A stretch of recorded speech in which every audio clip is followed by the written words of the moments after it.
Let's go back a little to talk about what made the arms control process so slow. And one of the things was trying to get the monitoring procedures right. And there were kind of two sides to that from the American point of view. Yeah. One side, of course, was you wanted to be able to monitor what the Soviets were doing to make sure that they weren't in any militarily significant, any violation would be reprehensible. But you wanted to make sure it wasn't a militarily significant violation that gave them such advantage that you couldn't respond to it and that it would shift the balance. But the other side of the coin was we wanted to protect things ourselves. Yeah. And so you didn't want to give away the farm. The B-2 was a case in point. Well, we sometimes thought that the really difficult part of arms control was formulated in a U.S. position. Mm-hmm. The easy part was dealing with the Russians or the Soviets. Mm-hmm. Now, that's a little extreme, and it's not a pejorative comment because it's the nature of the democracy that when we formulate a government position on something that's important, you do have to Mm-hmm. make a lot of different interests. Mm-hmm. You have to accommodate a lot of different interests. And the Joint Chiefs did get impatient because we were insisted on things that we didn't care about. For example, there was great sensitivity about having Russian inspectors inspect the cockpit on a B-1 or a B-52. We didn't care. Mm-hmm. You know, I'd been 6-AC. I didn't care if a Russian inspector was sitting in the cockpit of a B-1, Mm-hmm. and I would tell the crew, answer all the questions. Mm-hmm. If he wants to know about that nuclear controller, tell him about it. I don't care. Mm-hmm. And sort of, but we had people in the intel community that were ultra sensitive about Mm-hmm. things that we were just totally uninterested. Mm-hmm. Doesn't mean we were right and they were wrong. Mm-hmm. Of course, at the time, I would say we were right and they were wrong. But you had all of those U.S. interests. President Reagan said, trust but verify. Mm-hmm. We agreed with that. We believed in that.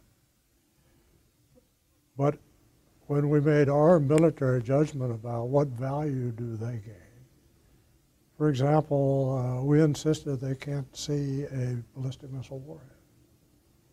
So I don't care if they see a ballistic missile warhead. You know, and I think part of that was that our concept of missile defense, which was just sort of Mm-hmm.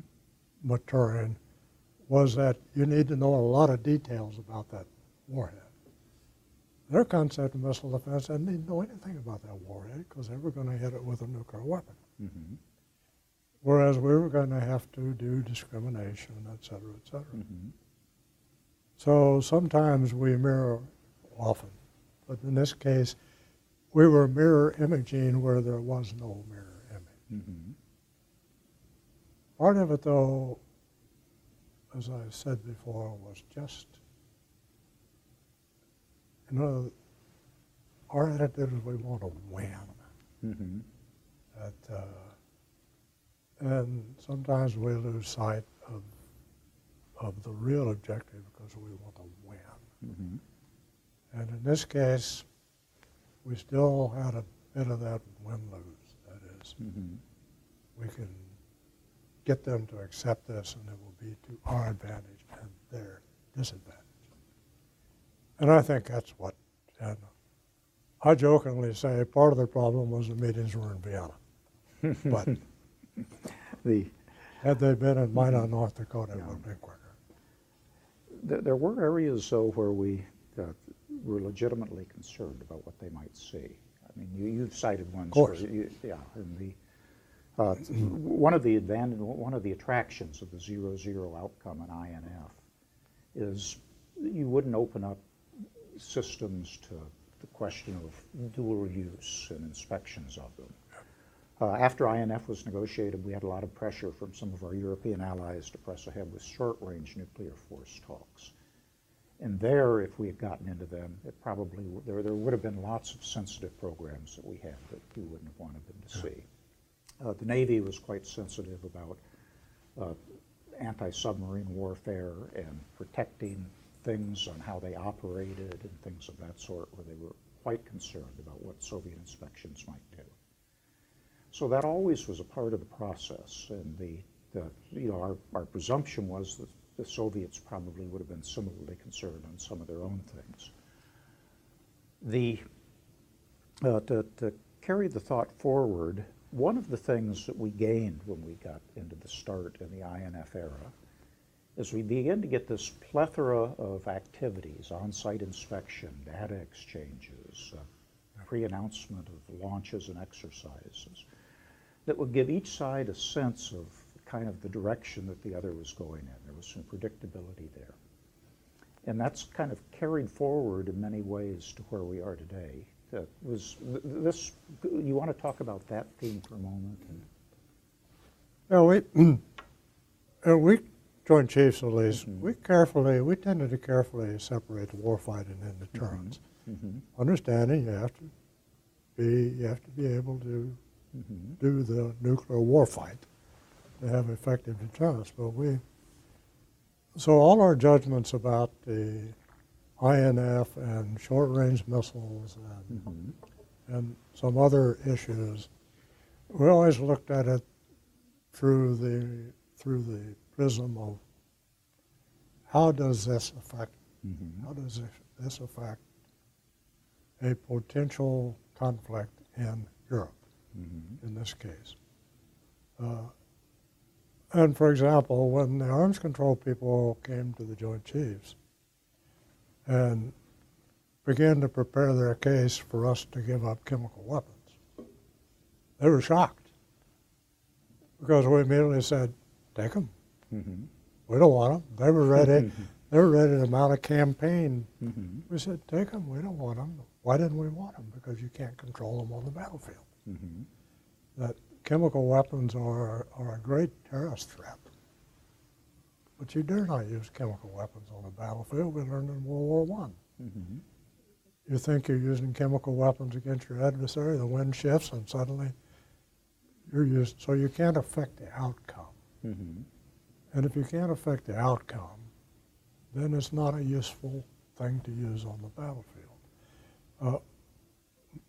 At least two of us who paid a lot of attention to this, myself and the Army Chief, we felt the same way about short-range nuclear weapons.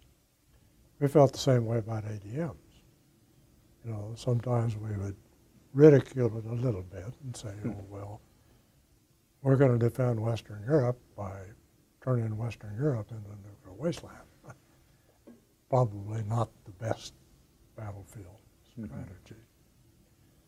So I don't know if that really addresses your question, but I think it was important as to what our priorities were, and we kept those priorities clearly each in its own box, although they were connected. As for, so the INF was a great accomplishment, but whether or not it was because we went to zero, which made it easier to do, or whether it just simply warmed both sides up for what we really cared about, which were the truly strategic weapons from our standpoint. I don't care how you look at it. It did serve the second purpose. We got to know each other. We actually built a level of trust that hadn't agreed before. And that was important when it came down to the real strategic piece of it.